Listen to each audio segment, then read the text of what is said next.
Yeah. Let me share my story, man. No. Some real shit.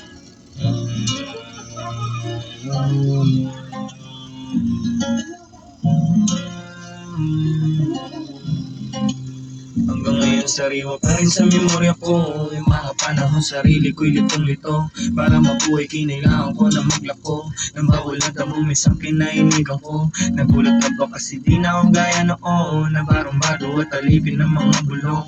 Namulat ng paniniwala sa Panginoon, nang nagsalba sa akin sarili na nakakulong. Pero aminado na hindi ganun kadali ko na itama yung mga pagkakamali ko. Daming dinaanan ko, nagpasikot-sikot bago makabalik sa natural na ikot. Lamang ba ang nakulong, na-rehab, pabalik, bumalik ng ulit sa pagiging sakit. Sa damdamin ng pamilya ay naging pasakit. Pasabihan natin ng mga masakit na salita.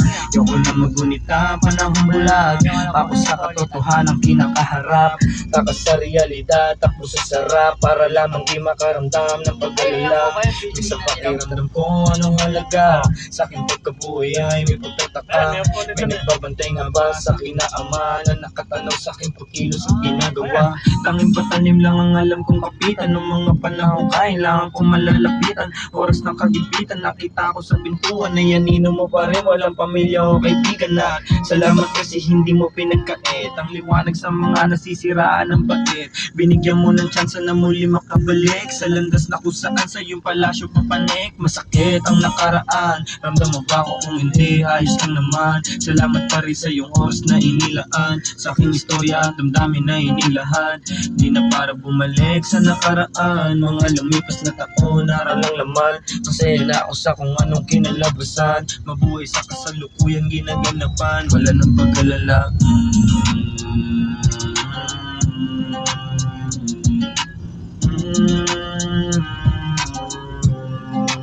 Wala nang pag-alala.